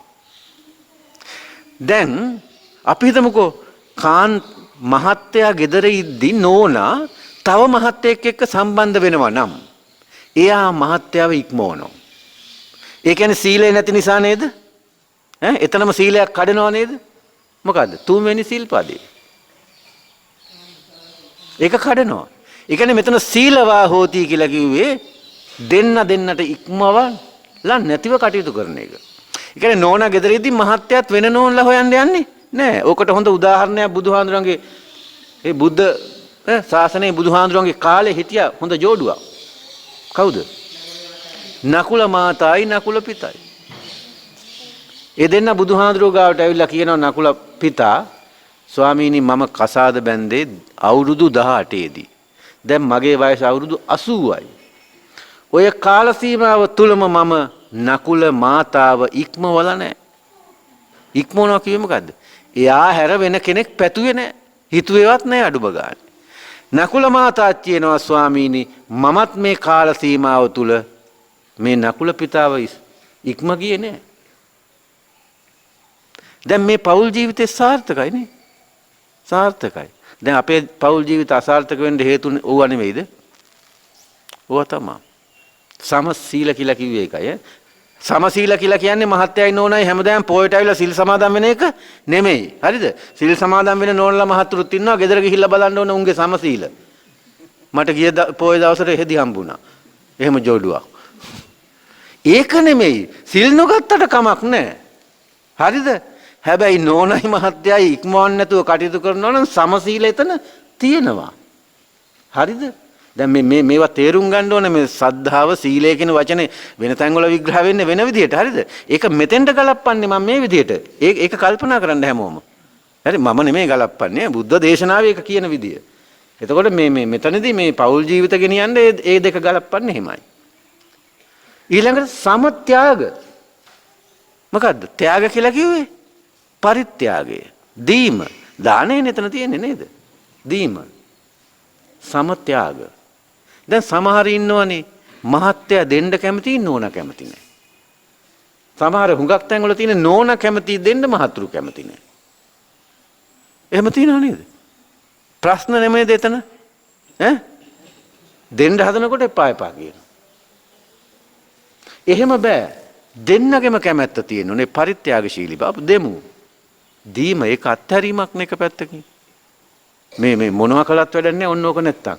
කොච්චර සීල් සමාදන් වුණත් වැඩක් නැහැ මේ අත්හැරීම නැත්තම්. එක දවසට එකක් අත්හැරලා යන්න පුළුවන් නම් මේ සීල් සමාදන් වෙලා බණ ඉගෙන ගත්තේ නැතුවට කමක් නැහැ. හරිද? මේ ධර්මයේ ඉගෙන ගත්තේ නැතුවට කමක් නැහැ නිවන් දකින්න. මේ දැනගන්න ඕනේ නැහැ නිවන් දකින්න. එක පොඩි අවබෝධයයි අවශ්‍ය වෙන්නේ. ඒකට පුරුදු ඇති කරන්නේ නැහැ. අපි කරන්නේ මේ පුරුදු ඇති කරගන්න එක. භවයෙන් භවයේ පුරුදු ඇති කරගෙන ඉස්සරහට යනවා. ඔය දෙන්න කැමති වෙන්නේ භව එක භව පහුගිය මේ භවයන් වල දීලා පුරුදු කෙනාට. එයාට ඒ හුරු ඒ දීලා හුරු නිසා මේ ගමනත් ඒ සිතුවිලි එනවා. නැත්නම් හැමෝටම එන්න එපා. ඒ හැමෝටම නොඑන්නේ. දන් නොදීපු කෙනාට මේ ලෝභ සිතුවිලි තමයි ඇති වෙන්නේ. දෙන්න හිතෙන්නේ නැහැ. කොච්චර තිබුණත් දෙන්න හිතෙන්නේ නැහැ. එහෙමයි ඉතින් අහලා තියෙනවනේ ඉතිහාසයේ ඕන්තරම් තියෙනවා බුදුහාඳුරන්ගේ කාලේ. සත පහකවත් යම් දෙයක් දෙන්නේ නැහැ. ඒ නිසා අත්හැරීම අවශ්‍යයි. සමත්‍යාග කිව්වේ ඒකයි තියෙනේව බෙදලා දෙන එක නෙවෙයි.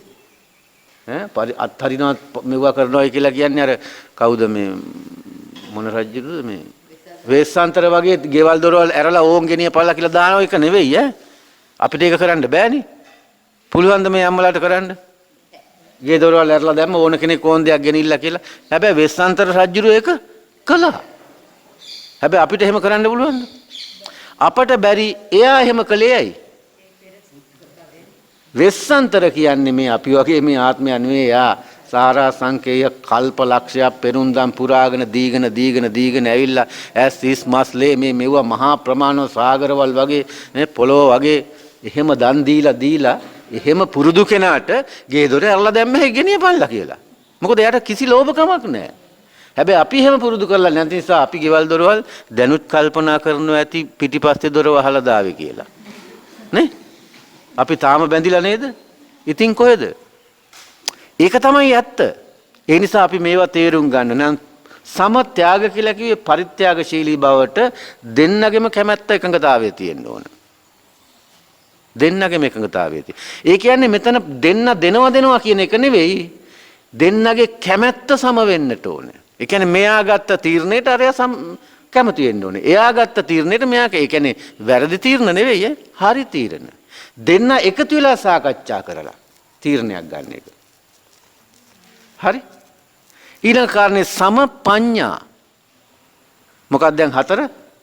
සම සද්දා, සම සීල, සම ත්‍යාග, සමපඤ්ඤා. ප්‍රඥා කියලා කිව්වේ ප්‍රඥාව, අවබෝධය. හරි? දෙන්නා පිළිබඳ අවබෝධයක් තියෙන්න ඕනේ. කවුරු මොනවා කිව්වත් මට මගේ ගෑණි විශ්වාසයි. ගෑණිගේ හැටි මම දන්නවා. මගේ මිනිහාගේ හැටි මම දන්නවා. මම මේ ගෑණි මිනිහා කියලා වචනේ පාවිච්චි කරන්නේ ඒක අසිෂ්ට නැහැ. ඔබට පැහැදිලි වෙන්න. ස්වාමියා භාර්යාව කිය ඉන්නකොට කටත් හොටත් ඒක ගැලපෙන්නේ නැහැ නිකන්. ඒ වචන අමාරුයි කියන්නේ. ගෑණි මිනිහා කියපුවම ලේසියෙන් කියන්න පුළුවන්. පැහැදිලිනේ? ඒ නිසා ඒ වචන හදලා තියෙන්නේ ඒ තැන් වලට පාවිච්චි කරන්න කිසි ප්‍රශ්නයක් නැහැ. එතකොට ඒ දෙන්නා කෙරෙහි මොකද්ද තියෙන්නේ ඇති වෙන්න ඕන? අවබෝධයක් තියෙන්නට ඕන. අවබෝධයෙන් කටයුතු කරන්නට ඕන. දැන් අපි මහත්තයා මොනවා හරි කළා. ආ නෝන බලන්න මෙයා මේක කරලා තියෙන්නේ මෙන්න මෙහෙම වෙන්න ඇති මේ ප්‍රශ්නයක් නැහැ. යට අවබෝධය තියෙන. නැත්තම් මේවා මොනවටද කළේ මේ මාත් එක්ක කතා කළාද මයෙන් ඇහුවද ඇයි ඕක කළේ දැන් ගැටලුව නේද? එහෙම කියන අය නැද්ද ඕන තරම්? මහත්තුරු ඉන්නව නෝන්ලා ඉන්නව. නේ? බැරි වෙලාවත් තනියම දැන් හිටි ගමන් ඔය ගෙවල් වල බලන්නකෝ. ඔය අඩු ගානේ මෙතන තියෙන මේසේ මේ පැත්තට ඇද්දොත් නෝන ඇවිල්ලා ඇයි මෙතෙන්ට ඇද්දේ? ඕක මට කියන්න එපායි. ඔතන මම තියලා තිබුණේ ඕන විදිහටනේ. දැන් තියනවද සමපඤ්ඤා? ඔය අපේ ගෙවල් ඇතුළෙත් නෑ වුණා. අඩු ගානේ පුටුවක් එහා පැත්තෙන් අරන් මෙහා පැත්තට තියලා බලන්නකෝ. සමපඤ්ඤා තියනවද නැද්ද කියලා හොයාගන්න පුළුවන්. ඔය ගෙවල් දොරවල් වල එහෙමයි. දැන් අම්මලා කුස්සිය හදලා තියෙන විදිහ වෙනස් කළොත් එහෙම තාත්තලා මොකද වෙන්නේ? අම්මා ආයේ එන්න නෑ ඉතින්. බනිනෝ. දරුවෝ එහෙම කරන්න ගියාම පඬිතකමටද මම මේ තියලා තිබුණු විදිහ වෙනස් කළේ. බෑ ඒව කල්පනා කරන්න. පඤ්ඤා කියලා කිව්වේ ඒකයි අවබෝධය. ප්‍රඥාව. ඒකට මේ ඉගෙන ගන්න ඕනේ නෑ. ඒක අවබෝධය. තේරුම් ගැනීම. මේක මොකද යථාර්ථවාදීව හිතන එක කල්පනා කරන එක. යමක උඩින් පල්ලෙන් බලලා තීරණයක් ගන්න එක නෙවෙයි පඤ්ඤා කියලා කිව්වේ. යථාර්ථවාදීව හිතලා තීරණයක් ගන්න එක. මොකද මේ යථාර්ථවාදීව හිතනවා කියලා කියන්නේ?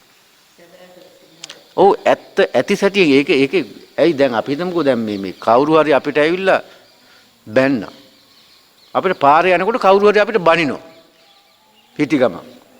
දැන් මොකද අපි කරන්නේ? අපි අනිත් පැත්ත හැරලා අපිත් බයිනෝ. නේ? ප්‍රතිඋත්තරය දෙනවා. දැන් අපි කල්පනා කරන යකෝ ඇයි මේ මිනිස්සු එකපාරට මේ මට බනින්නේ? මගෙන් මොකක් හරි අඩුපාඩුවක් වුණාද? පොඩ්ඩක් කල්පනා කරලා බැලුවොත් එහෙම. ආන්ගේ කල්පනා කරලා බලන එක තමයි ප්‍රඥාව කියලා කියන්නේ. ප්‍රඥාව නැත්තම් මොකද කරන්නේ? ආර බැන්නොත් මොකද්ද හේතු දන්නෙත් නැහැ. අනිත් පැත්ත හැරලා බයිනෝ. ගැව්වොත් ගහනවා. නේද? ඒවා තමයි ඒවා තරම් හොඳ නැහැ. ඒ කියන්නේ කවුරු හරි ගැහුවොත් ගහපන් කියලා සද්ද නැතුව ඉන්න එක නෙවෙයි. ගහන්නත් ඕනේ. ගහන විදියකුත් තියෙනවා. තේරුණානේ? ඒවා තියෙනවා. අපි නෝද පාරේ ආයිනේ නේද? එක පාට පොල්ලක් ඇවිල්ලා අපේ ඇඟේ වදිනවා. බැලුවහම අර පැත්තේ මිනිස්සෙකුත් ඉන්නවා. හිතනවා මේ හරි. මූ මට ගැහුවා තමා කියලා. අපි ගිහිලා අනිත් පැත්තෙන් ගහනවා. ගහපුවම අර මිනිස්සයා මැරෙනවා. දැන් කවුද අමාරුයි? අපි දන්නවද මේ මිනිස්සයා මටමයි ඒ ගැහුවේ කියලා. අපිට සමහරට මේ එතන ගහක මොකක් හරි ගෙඩියකට ගහව පොල්ලක් නැත්තම් සතෙකුට ගහව පොල්ලක් වෙලා මගේ වැදුනා. ඒක තමයි ඇත්ත. ඒ යථාර්ථයෙන් බැලුවහම ඒකයි ඇත්ත. උඩින් බැලුවහම මූ මට ගැහුවා. දැන් පැහැදිලි නේද? යථාර්ථවාදීව බලන එකයි යමක් උඩින් පල්ලෙන් බලන එකයි. ඒතර උඩින් පල්ලෙන් බලලා තීරණයක් ගත්තොත් ඒකේ වෙන විපත මොකද්ද? හානිය. භයානකයිනේ. යටින් කල්පනා කරලා බැලුවොත් ඊට පස්සේ සමහරට අර මනුස්සයා ගන්නේ සමා වෙන්න ඕනේ. මම මේ හිතාමතා කරපු දෙයක් නෙවෙයි. මේ මෙහෙම දෙයක් වුණා. ඉතින් මෙහෙමයි. එතකොට දෙන්න අතර ආයේ සමගියකුත් ඇති වෙනවනේ කිසි ප්‍රශ්නයක් නැහැ. ඒක තමයි ප්‍රඥාවෙන් බලනවා කියලා කියන්නේ. ප්‍රඥාවන් තස්ස ධම්මෝ මොකද නායන් ධම්මෝ මේ ධර්මයක් ප්‍රඥාවන්තයින්ටනේ කියලා බුදුහාඳුරු දේශනා කළේ ඒකනේ නේද මේ ධහම තේරෙන්නෙත් එහෙම අයටලු හරියට තේරුම් ගන්න පුළුවන් දැන් මේක මෝඩයින්ට සුදුසු ධමයක් නෙවෙයි කියලා දේශනා කරනවානේ එතකොට මෙන්න මේ කාරණා හතරක් දැන් මේගොල්ලෝ ගාව තියෙන දැන් කල්පනා කරලා බලන්නකෝ තම තමන්ගේ පවුල්වල ඔය අනේ අපේ සමසද්ධාව තිබුණාද සමසීල සමත්‍යාග පඤ්ඤා අපේ ළඟ තිබුණාද කියලා පොඩ්ඩක් බලන්නකෝ නේද තිබුණා නම් හරි සතුටුයි නේද කැඩිලා නැද්ද ඔය තැන් ඈ දැන් බලන්නකෝ දැන් ධර්මයේ දැන් අපිට වැරදිච්ච තැන් නේද ඇයි ඔය වැරදිලා තියෙන්නේ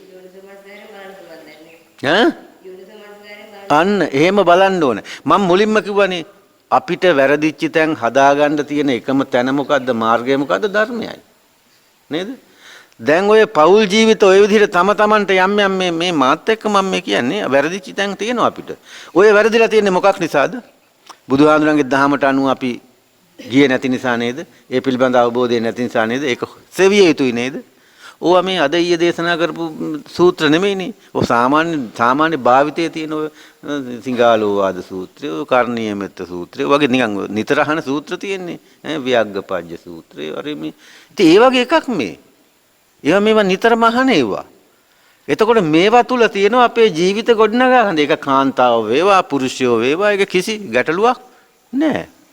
එහෙනම් දැන් මේ විදිහට තමන්ගේ පෞල් ජීවිත සාර්ථක කරගන්න බැරිද? දැන් කාන්තාවට බලන්නකෝ බුදුහාඳුරෝ දේශනා කරලා තියෙන හැටි.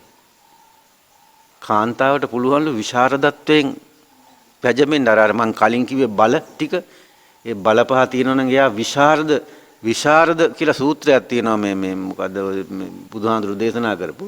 ආන්ගේ ඒ සූත්‍රයේදී කියන්නේ කාන්තාවට ඉහළින් පැජමෙන්න පුළුවන් කියලා. ඒ බල සම්පන්න කම් පහ තියෙනවා නම් ඒ ටික හදාගන්න. දැන් ওই ටික නැති නිසා නේද අපිට වැරදිලා තියෙන්නේ කියන එක අපිට පැහැදිලි වෙනවා. ඒක දෙපැත්තෙම. ඒ නිසා මේ හරිම හරි වටිනා ඖෂධයක් තමයි අපිට ලැබිලා තියෙන්නේ අපේ ජීවිත හදාගන්න ධර්මය.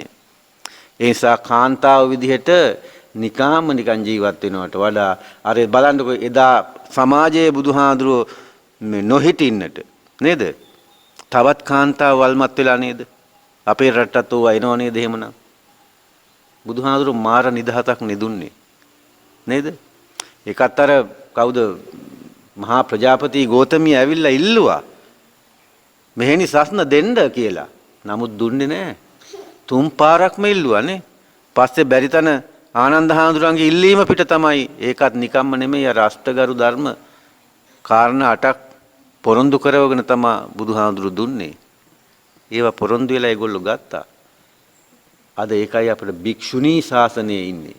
නේද? ඒ කියන්නේ නැත්තම් කාන්තාවකට කවදාවත් මහානදම් පුරන්න අවස්ථාවක් තිබුණේ නැහැ. ඒක ලැබුණේ අද වගේ පොය දවසක. හරි? එන උත්තරීතර දෙයක් නේද? භික්ෂුණී කියන ඒ තනුතුර ඒ తত্ত্বය ගන්න කාන්තාවකට.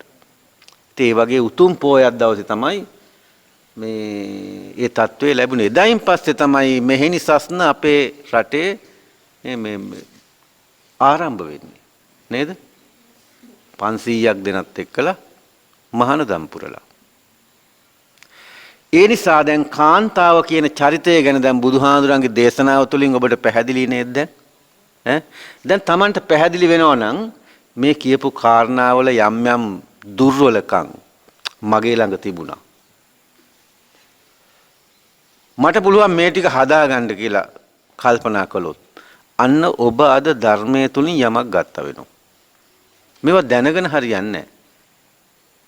දැන් ඔය මාතුගාම සූත්‍රයේ තියෙන කාරණා පහ මොකද්ද කියලා ප්‍රශ්නයක් ඇහුවොත් උත්තරය දෙන්න පුළුවන් උනාට වැඩක් නැහැ. උත්තරය දෙන්න පුළුවන් නේ අපිට කටපාඩම් කරන්න. ඒක නෙමෙයි වැදගත් වෙන්නේ. ඒ කාරණා පහ ඇතුලේ අපි ජීවත් වෙන එක.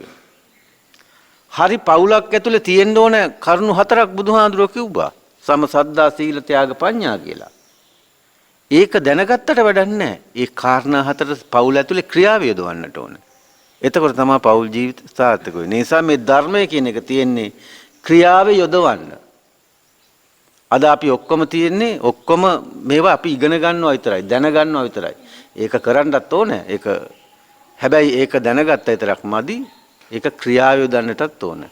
සුනාත, ධාරේත, චරාත, ධම්ම. ඒකනේ කිව්වේ. අහලා දැනගන්න ඕනේ. ඒක ධාරණය කරගන්න ඕන. චරාත මොකද? හැසිරෙන්නට ඕනේ ඒකේ. නිකම්ම දරාගත්තට බෑ. ඒ තුල හැසිරෙන්නට ඕනේ. එතකොට තමයි අපිට නියම ප්‍රතිඵල ලබන්න පුළුවන් වෙන්නේ. ඒ නිසා මේ ඔබට මොනවා හරි ප්‍රශ්නයක් තියෙනවද දැන් මේ කතා කරපු දේවල් තුල? දැන් මේ තරම් මේ ගැඹුරු නෑ මේ ධර්මයේ. ටිකක් මේ එහෙම එකක් තියෙනවද? මේවා අත්‍යවශ්‍ය දේවල් මම මේ කිව්වේ. ඈ? ඔව් ඉතින් මේක නැහැදුනොත් ඒක සමාජයේම ඉවරයි. ඒක බලපානවා. ඒ නිසා අපි කල්පනා කරන්න ඕනේ මේ தত্ত্বය ඉස්සරහට ගෙනියන්න බුදුදහමත් එක්ක කටයුතු කළොත් අපිට වරදින්නේ නෑ. ඕනම දෙයකට උත්තරේ එතන තියෙනවා. ඒ නිසා මොනවා හරි ගැටලුවක් වෙච්ච තැන ඔබ හිතන්න කාගෙන්වත් උපදෙස් ගන්නට ඉස්සෙල්ලා උපදෙස් ගන්න යන මිනිහගෙන් උපදෙස් ලැබෙයි. හොඳ උපදෙසුත් ලැබෙයි. මං කියන්නේ දෙන එකක් හැම ඒවා වැරදි වෙන්නේ නැහැ. හොඳ ඒවත් ලැබෙයි. නමුත් 100% විශ්වාසයි මේ ගැටලුවට මේ ප්‍රශ්නෙට බුදුහාඳුරන්ගේ උත්තරේ මොකද්ද කියලා. අන්න ඒකයි අපි හොයන්න ඕනේ. ඒ නිසා ඔය මේ එක එක තැන් වල ගිහිල්ලා අරුවමුවක් කළාට හරියන්නේ නැහැ. ඒවා නිකන් පොඩි පැලස්තර විතරයි. මේ ධර්මානුකූලව කටයුතු කළොත් ඔය කියපු කාරණා ටික අනුව කටයුතු කළොත් ප්‍රශ්න ඇති වෙන්න විදිහකුත් නැහැ. ඇති වුණත් නිකන් වැරදීමකින් හරි අහපව් හදා ගන්නත් පුළුවන්. ඒතකොට දන්නවා මේ දැන් ඔය මගුල් ගෙවල් වල එහෙම ගිහාම බලන්නකෝ ඔය කියනවනේ මේ කතා බහ කරනවනේ. ඒ කතා බහ කරන්නේ මොකටද? ඒ මගුල් ජෝඩුව එයාලා ආදුනිකයි. එතකොට ඒක තුල ජීවත් වෙච්ච පැරණි අය ඉන්නවනේ වැඩිහිටියෝ. එතකොට ඒගොල්ලන්ගේ අත්දැකීම් කියලා දෙනවා මෙයාට. මෙහෙම කරන්න කියලා කියලා දෙනවා. ඒගොල්ලන්ට හැදෙන්න. හැබැයි අද කියලා දෙන්නේ මොනවද? අද ඒගොල්ලෝ කියලා දෙන්නේ නැහැ. බොහොම හොඳයි අපි ආවා අපිට හොඳට කණ්ඩ දුන්නා සැලකුවා ඉතින් අපි බොහොම ස්තුතියි වරදක් වුණා නම් සමා වෙන්න. එච්චරයි. ඕකනේ සාමාන්‍ය යථාර්ථය. හොඳට හොයලා බලන්න ඔච්චරයි කියන්නේ. කණ්ඩ බොන්න දුන්නා බොහොම ස්තුතියි වරදක් වුණා නම් සමා වෙන්න. ඉතින් අනිත් අය කියන ඕගොල්ලන්ගෙන් කිසි වරදක් වුණේ නැහැ. බොහොම හොඳට ආවා. ඉතින් ස්තුතියි එච්චරයි. අනේ අර කෙල්ලයි කොල්ලයි. උන් ඉතින් අර එහා පැත්තේ නටලා උන්ට අර එනේ උන් ඉතින් බීලා එහෙම නටලා එනකොට ටයි කෝඩ් ගහගෙන ලස්සන්ට එනවා මේ යනකොට ඒ වගේ භාගයට භාගයක් ගලවගෙන මුන් යන්නේ. ඒකනේ ස්වභාවය. සාමාන්‍ය ස්වභාවය ඒකයි. ඉතින් ඒක නෙමෙයි මෙතන විය යුත්තේ. ඒකේ අනිත් පැත්ත විය යුතුයි. නේද? එතකොට මේ මගුල් ගෙවල් වල දෙන්න ඕනේ වැඩි හිටියෝ අර උපදේශ ටික. ඔය බුදුහාමුදුරන්ගේ දහමෙන් කියපු උපදේශ ටික. ඊට ඒ අනුව කටයුතු කරනවද කියලා ඒ පවුලේ අය සොයා බැලිය යුතුයි. නිකම්ම කියලා දුන්නට හරියන්නේ නැහැ. වැරදුනහම උඹලා මෙන්න මේක පිළිපැද්දද? උඹලා මේ විදිහට කටයුතු කළා නම් උඹලට වරදින්න එහෙම කරපල්ලා. එච්චරයි. ආයේ වෙන මොනවද කිය ඉන්න ඕනේ නැහැ. ඒ දෙන්නට. ඒ නිසා එදාම මේ කාරණා ටික දෙන්න ඕනේ. අපි හොයලා බැලුවේ මේකයි.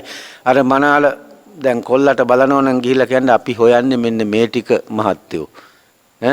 අපි මීට එහා දෙයක් අපිට ඕනේ නැහැ. මෙන්න මේ කාරණා ටික මෙයා ගාව තියෙනවා නම් අපි කැමතියි. එච්චරයි කියලා කියන්නේ. ඒගොල්ලොත් මේ පැත්තට කියයි. එහෙම උනොත් තීරණය කරලා විවාහයක් කරන්න එතන අසාර්ථක වෙන්නේ නැහැ. ඒ නිසා මේ බුදුහාඳුරන්ගේ ධර්මයේ කවදාවත් අයහපතක් සිද්ධ වෙන එකක් නෙවෙයි යහපතක් සිද්ධ වෙන එකක්මයි. ඉතින් මම විශ්වාස කරනවා මේ ඇති කියලා යමක් ඔබට යම් අවබෝධයක් ලැබෙන්නට ඇති කියලා. නේද? ඇතිද ප්‍රමාණවත්ද? හොඳයි. එහෙමනම් මේ මම විශ්වාස කරනවා යම් කිසි ධර්ම අවබෝධයක් ඔබට ලැබුණයි කියලා. ඉතින් අවුරුද්දකටත් වැඩි කාලයකට පස්සේ ඔබත් එක්ක එකතු වෙන්න අපේ සභාපතිතුමියගේ ඉල්ලීම තමයි. ඉතින් අහක දාන්න බෑ. තාමත් ඔබ මට හුරු පුරුදු විදිහට තමයි දැනෙන්නේ. ඇත්තටම. පහුගිය කාලෙම ආවා ගියානේ. හොඳයි. එහෙමනම් අපි පැයක විතර කාලයක් අරගෙන දැන් ධර්ම කාරණා ටිකක් කියලා ඔබට යම් අවබෝධයක් ලැබලා දුන්නා. දැන් මේක මං හිතන්නේ ධර්ම දේශනාව ධර්ම ශ්‍රවණය කියන එක ඒවා පින්නේ පින් වැඩ. ඉතින් මං හිතන්නේ මමත් කලේ ඔබට ලොකු දානයක් ධර්ම දානයක්. ඔබත් ඒක ශ්‍රවණය කළා ධාරණය කරගත්තා. ඔබටත් ඒක එක පැත්තකින් භාවනාවක් ශ්‍රවණානුස්සති භාවනාවක් බවට ඒකපත් වෙනවා. එහෙනම් අපි ඔක්කොම කරගත්ත පින් ඒ කරගත්ත පින දැන් මේ අවස්ථාවේ කල්පනා කරන්න අපි නමින් මිය පරලෝකීය ඥාති මිත්‍රාදීන් අසල්වාතීන් හිතවතුන් ඉන්නවා නම් ඒ අයට මේ පින් අනුමෝදන් වේවා කියලා සාදුකාරයක් දීලා පින් අනුමෝදන්